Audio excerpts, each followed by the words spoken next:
Assalamualaikum warahmatullahi wabarakatuh. Waalaikumsalam. Waalaikumsalam warahmatullahi wabarakatuh. Kami dari kelompok 6 Manajemen Mutu Terpadu akan mempresentasikan hasil diskusi kelompok kami dengan tugas yang berjudul Kepemimpinan dan Kerjasama Tim. Anggota-anggota yang berada di kelompok 6 ada Cici Sri Mulyani, ada Amelia, ada Siti Maisaro, dan saya Muhammad Syarif. Selanjutnya materi yang pertama dan slide selanjutnya akan dipresentasikan oleh Cici Sri Mulyani. Saya persilakan. Terima kasih untuk Syarif. Oke, pertama-tama yaitu tentang leadership, kepemimpinan. Kepemimpinan adalah kemampuan seseorang yang mempengaruhi dan memotivasi orang lain untuk melakukan sesuatu sesuai tujuan bersama. Kepemimpinan meliputi proses mempengaruhi dalam menentukan tujuan organisasi, memotivasi perilaku pengikut untuk mencapai tujuan, mempengaruhi untuk memperbaiki kelompok dan budayanya. Beberapa teori telah dikemukakan para ahli manajemen mengenai timbulnya seorang pemimpin. Teori yang satu berbeda dengan teori yang lainnya. Ada 3 teori yang paling menonjol, yaitu sebagai berikut. Next.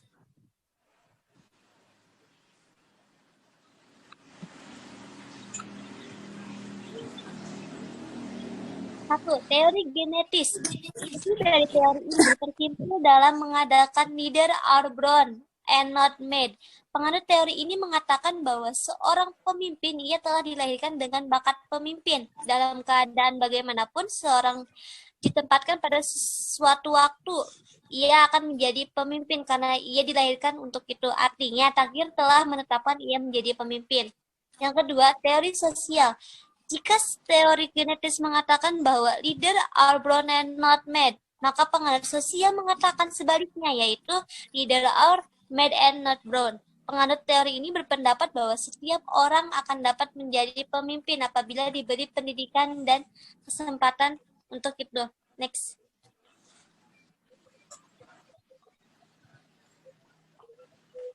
Teori 3. Teori ekologis. Teori ini merupakan penyempurnaan dari kedua teori genetis dan teori sosial. Penganut teori ini berpendapat bahwa seseorang hanya dapat menjadi pemimpin yang baik apabila pada waktu lahirnya telah memiliki bakat-bakat kepemimpinan. Teori ini menggabungkan segi-segi positif dari kategori genetis dan teori sosial dan dapat dikatakan teori yang paling baik dari teori-teori kepemimpinan. Namun demikian, penyelidikan yang jauh yang lebih mendalam masih diperlukan untuk dapat mengatakan secara pasti apa faktor-faktor yang menyebabkan seseorang timbul sebagai pemimpin yang baik. Menurut Dr. Andes Haji Malayu SP Hasibuan, pemimpin adalah seseorang dengan wewenang kepemimpinannya mengarahkan bawahannya untuk mengerjakan sebagian dari pekerjaannya dalam mencapai tujuan. Unsur-unsur kepemimpinan. Fungsi pemimpin dalam suatu organisasi tidak dapat dibantah merupakan sesuatu fungsi yang sangat penting bagi keberadaan dan kemajuan organisasi yang bersangkutan. Pada dasarnya, fungsi kepemimpinan memiliki 2 aspek, yaitu 1. Fungsi administrasi, yakni mengadakan formulasi kebijaksanaan administrasi dan menyediakan fasilitasnya. 2. Fungsi sebagai top management, yakni mengadakan planning, organizing, staffing, directing, commanding, controlling, dan sebagainya. Next.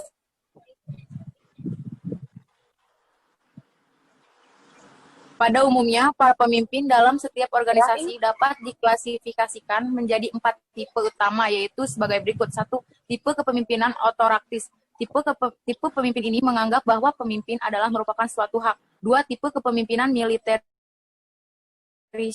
Perlu diperhatikan terlebih dahulu bahwa yang dimaksud dengan seorang pemimpin tipe militeristis tidak sama dengan pemimpin-pemimpin dalam organisasi militer. Artinya tidak semua pemimpin dalam militer adalah bertipe militeristis.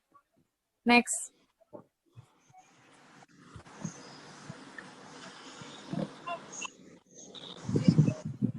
Maya. Belum, Amel.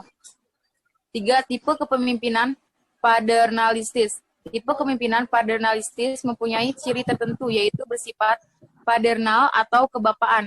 Kepemimpinan seperti ini menggunakan pengaruh yang sifat kebapaan dalam menggerakkan bawahan mencapai tujuan. Kadang-kadang pendekatan yang dilakukan bersifat terlalu sentimental. 4. Tipe kepemimpinan demokratis. Dari semua tipe kepemimpinan yang ada, tipe kepemimpinan demokratis dianggap adalah tipe kepemimpinan yang terbaik. Hal ini disebabkan karena tipe kepemimpinan ini selalu mendahulukan kelompok dibandingkan dengan kepentingan individu. Teamwork atau kerja sama tim. Teamwork bisa diartikan kerja tim atau kerja sama. Teamwork atau kerja sama tim merupakan bentuk kerja kelompok dengan keterampilan yang saling melengkapi serta berkomitmen untuk mencapai target yang sudah disepakati sebelumnya untuk mencapai tujuan bersama secara efektif dan efisien. Dalam sebuah tim yang dibutuhkan adalah kemauan untuk saling bergandengan tangan menyelesaikan pekerjaan.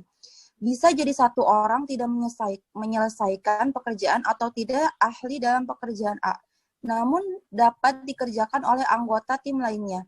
Inilah yang dimaksud dengan kerja tim. Beban dibagi untuk satu tujuan bersama. Next.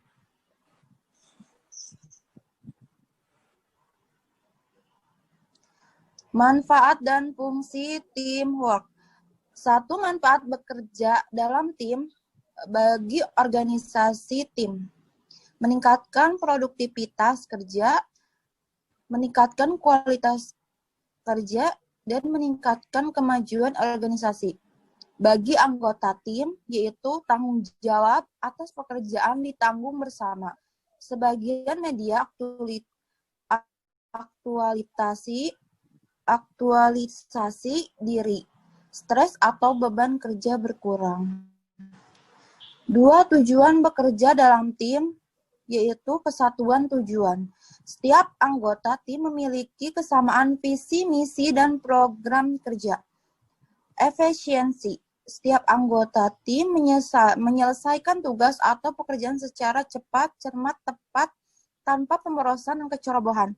Dan efektif, yaitu setiap anggota tim memiliki tujuan yang jelas, memiliki keterampilan yang memadai, dan memiliki komitmen saling percaya diri, memiliki komunikasi yang baik, memiliki kemampuan bernegosiasi, dan memiliki kemampuan yang tepat. Next. Selanjutnya ada jenis teamwork. Menurut DAF 2000, jenis teamwork terdiri dari 6 jenis, yaitu yang pertama ada tim formal. Tim formal adalah sebuah tim yang dibentuk oleh organisasi sebagai bagian dari struktur organisasi formal. Yang kedua ada tim vertikal. Tim vertikal adalah sebuah tim formal yang terdiri dari seorang manajer dan beberapa orang bawahannya dalam rantai komando organisasi formal. Yang ketiga, tim horizontal. Tim horizontal adalah sebuah tim formal yang terdiri dari beberapa karyawan dari tingkat hierarki yang hampir sama, tetapi berasal dari area keahlian yang berbeda. Yang keempat, tim dengan tugas khusus. Tim dengan tugas khusus adalah sebuah tim yang dibentuk di luar organisasi formal untuk menangani sebuah proyek yang kepentingan atau kreativitas khusus. Yang kelima, tim mandiri. Tim mandiri adalah sebuah tim yang terdiri dari 5 hingga 20 orang pekerja dengan beragam keterampilan yang menjalani rotasi pekerjaan untuk menghasilkan sebuah produk atau jasa secara lengkap. Dan pelaksanaannya diawasi oleh seorang anggota terpilih. Yang terakhir ada tim pemecahan masalah. Tim pemecahan masalah biasanya terdiri dari 5 hingga 12 karyawan yang dibayar per jam dari departemen yang sama, di mana mereka bertemu untuk mendiskusikan cara memperbaiki kualitas, efisiensi, dan lingkungan kerja. Next, please. Yang terakhir ada kesimpulan. Kesimpulan dari kepemimpinan adalah kekuasaan untuk mempengaruhi seseorang, baik dalam mengerjakan sesuatu atau tidak mengerjakan sesuatu. Seseorang dikatakan sebagai pemimpin apabila dia mempunyai pengikut atau bawahan. Kata pemimpin, kepemimpinan serta kekuasaan memiliki keterikatan yang tak dapat dipisahkan. Karena untuk jadi pemimpin bukan hanya berdasarkan suka satu sama lainnya, tetapi banyak faktor. Kesimpulan dari teamwork atau kerjasama tim, Fungsi dari tim yaitu dapat merubah sikap, perilaku, dan nilai pribadi serta dapat turut serta dalam mendisiplinkan anggota tim. Sedangkan manfaat bekerja dalam tim yaitu untuk pengambilan keputusan, merundingkan, dan bernegosiasi. Tujuan bekerja dalam tim agar anggota memiliki visi dan misi yang sama dalam menyelesaikan tugas atau pekerjaan secara efisiensi dan efektif. Sekian dari kelompok 6. Kurang lebihnya kami mohon maaf atas perhatian dan menontonnya. Saya ucapkan terima kasih.